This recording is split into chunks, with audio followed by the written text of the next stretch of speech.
Hello, I'm Philip Stoughton. I'm here at SMTAi in Chicago, and I'm joined by Jason Spera from Aegis.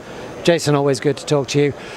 One of the things that fascinate me about Aegis software is it's not just deployed widely in the SMT industry, and it is deployed very widely there, but it's deployed widely everywhere else. What kind of other industries are really utilizing the software, and what are you learning from them in terms of stuff that impacts on your R&D roadmap going forward? It is interesting. Our root, as you know, 21 years now, was electronics-centric for many, many years. But with the advent of the factory logics re-architecting of our entire new system, it took us into discrete manufacturing in the broad sense. So many of our customers now don't actually have any circuit cards involved, like pressure vessels, battery manufacturing. We have people who are building the batteries for rail guns, amazing assemblies that just there really aren't electronics around in those, and it's a very different application. The needs shift less towards the granular traceability that is such a challenge in electronics assembly, but more to material management, visibility. It seems simple, but the mere issue of active WIP, work in process, where are all your units in multiple giant factories with possible refrigerator-sized objects moving around in them? Like, where is all of that? It's a different. The discrete manufacturing world has different things that they consider critical than electronics, but there's also a nexus between the two, and we look at it as, sometimes we call it vertical traceability.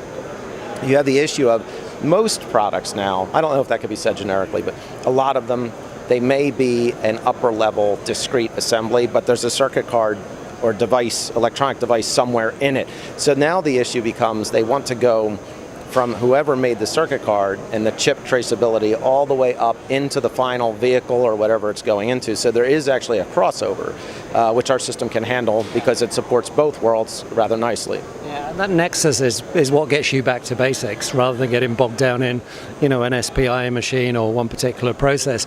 You can think much more of the holistic software solution and where the benefits are. What I'm finding fascinating at the moment is manufacturing is manufacturing, and we're seeing industry players that we have also only associated with electronic manufacturing branching out elsewhere. There's, one of the worst kept secrets in Mexico is that one of the large global contract manufacturers is making footwear, and we're seeing more of that. So that's an interesting crossover for you, and those large EMS companies are often your customers.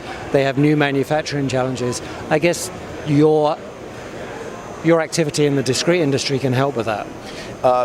It does, because you're right. I think, ironically, the work that our industry has done in electronics has elevated manufacturing of electronics to a point where it's so good now that now they want to do other things. You said, branching into footwear, higher margin, what have you. So yes, and we architected the solution because we saw that, and not through any great prescience on our part. It was the customer said, look, the MES solution we have in the factory can't just be SMT-centric, even through functional tester. It has to look at the entire corporation all the way out to the final assembly, even if we're making shoes, and that's what we built out. And it is a singular solution that can do both. So at least currently, it actually puts us in a rather unique position to have the granular support of electronics with the connections to the machines and all of that, and the uniqueness of the electronic space, but also be able to handle, well, frankly, the shoes if we had to. Yeah, it's that broad manufacturing that people are moving to.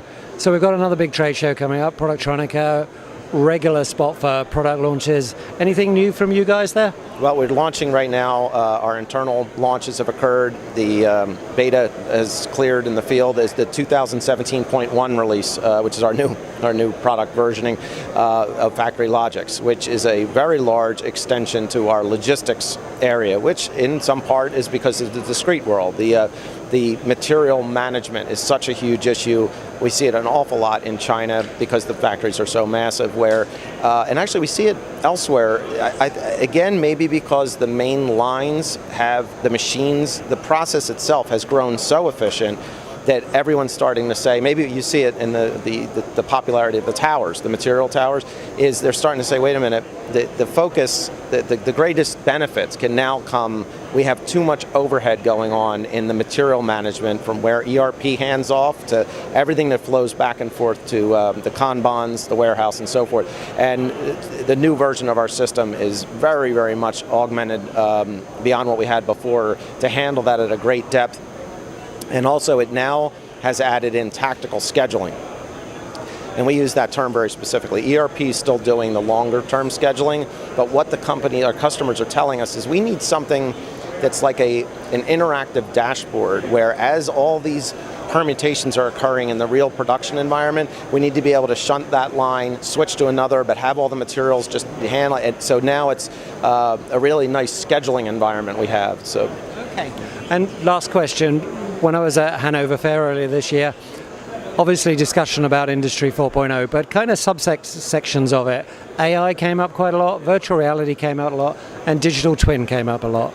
Are those topics that you're developing, different areas, different offerings on? Well, the digital twin it's a huge, because it is really the ultimate traceability, where you have a virtual model of every unit that's going out that's complete. So in a way, that's always been happening. It just didn't have as elegant a term as we now have for it. So yes, and that's a big. But when you extend it into software versions, like you imagine in a modern vehicle, just knowing possibly the 50 different software versions that it's shipped with is very important for upgrades, and there's a big challenge there. So yes to that. The AR is something we are actually working on, but there's a lot of different opinion on this. I mean, there's two types of the virtual engines now. There's the one where the visor blocks out the world from you, and it creates a synthetic world. There's the one where it's mixed or augmented. Our opinion is that there's value in both, but maybe the more immediate value is, I guess you would say, hands-free operator support. I think there is a quick benefit to that technology, and it's just a matter of how best to implement it. Yeah. Okay, well, Jason, thanks very much for your time. Look forward to talking to you again in Munich. Thank you. Thank you, Phil.